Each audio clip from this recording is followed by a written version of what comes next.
Okay, we will try another couple of examples here to make sure we're going through the process okay. Remember, step one is to find the critical points. So we've got two critical points. One is when the radicand is equal to 0, and the other is the solution to the related equation. So those are the two things we need to solve to get our critical points.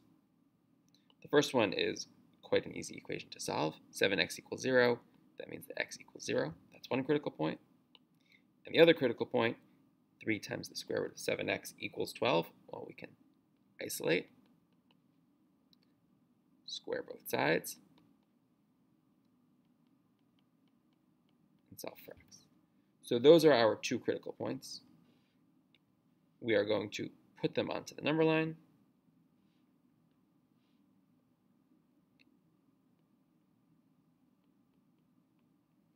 And check a number in each interval. Unfortunately, when the number 0 is one of our critical points, we can't check the number 0. And I'll remind you with the interval test, we do not ever check the endpoints themselves. That is not how it works. We check numbers within the intervals around the endpoints. So we need to check a number less than 0, a number between 0 and 16/7, and a number bigger than 16/7. I will check the number 1 first because it's easy to do. So 3 times the square root of 7 is less than 12. That's what happens when I plug in the number 1. And again, I don't expect you to know 3 times the square root of 7 as a number off the top of your head. It's irrational. It's a horrible decimal. But if you get that horrible radical by itself, by dividing both sides by 3, you should be able to say that you know the square root of 7 is less than 4, because 4 is the square root of 16, and the square root of 7 must be less than that. So this section definitely works.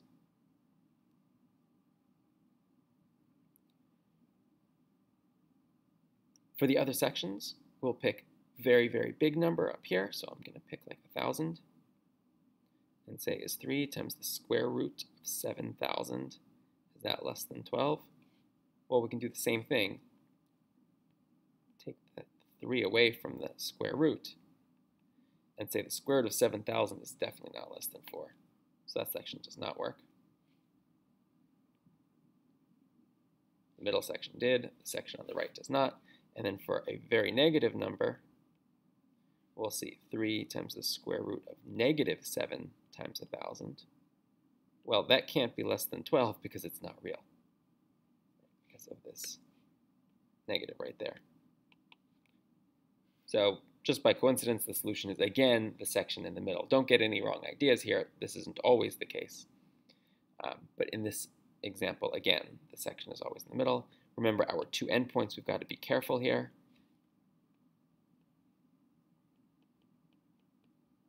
The one that comes from the critical point from our radicand is a closed circle.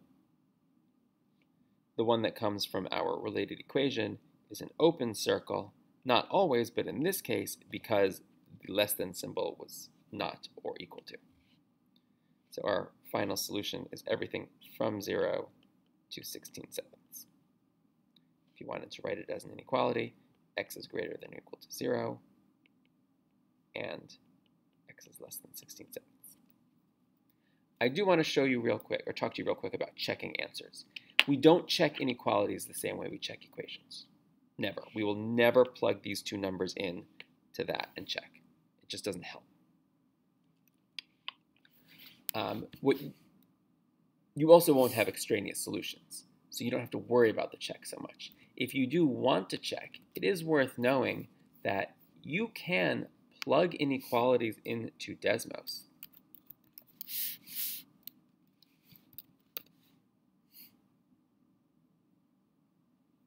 I forgot my x. And it will give you an answer. It will show you the solution. What it's doing here is highlighting all the values in this entire graph where the x is between 0 and 16/7. Now, you have no way of knowing that this number over here is 16/7, which is why you still need to do this by hand. But if you know what the critical point is, this is a nice way to check to make sure you did your interval test correctly. We had the critical point at 0, and this one, which we know is 16/7, even though Desmos isn't going to tell us. And when we did our work, we found that the solution was the area in between, and Desmos is verifying that for us. A quick note, notice the dotted line here. We can't really tell, but there's a solid line here. It's not dotted. The dotted line is another way of showing the or equal, the not or equal to, the open circle. So if I make this less than or equal to, notice how that line gets filled in. So Desmos uses the dotted line versus the solid line to show me the difference between less than and less than or equal to.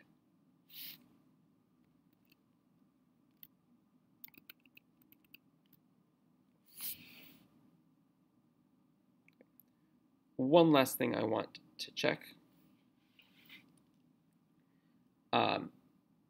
is similar to the absolute values. When we're trying to compare a radical to a negative number, if you use your brain a little bit and think carefully, you can save yourself a lot of work. So if I just get started here, the absolute value of 5x minus 20 is less than or equal to -3. And by the way, you can do this before finding the critical points if you want. You can isolate the radical first if you feel like it. The square root of anything is never going to be less than -3. So I can tell you right away this will never be the case.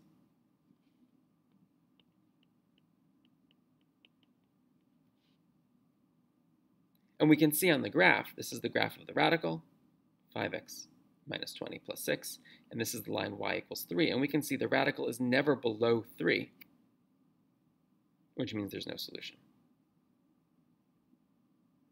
It makes sense. This radical starts at 6, and then it only gets bigger from there, because that radical is always positive. So something starts at 6 and gets bigger than 3. Sorry, starts from 6 and gets bigger. It can never be less than 3. So sometimes you can kind of save yourself some work. But be careful, just because there's a negative number doesn't mean there's no solution. If I look at this one, the square root of 2x minus 10 is less than -3. Sorry, it's greater than -3. This time, well, I've got a radical that's greater than -3, and the radical will always be greater than -3, because the square root is always positive. Except the radical doesn't always exist. So what I can do here is just find the domain as long as 2x minus 10 is 0 or bigger.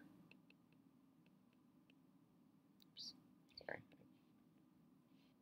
Already divided by 2 there.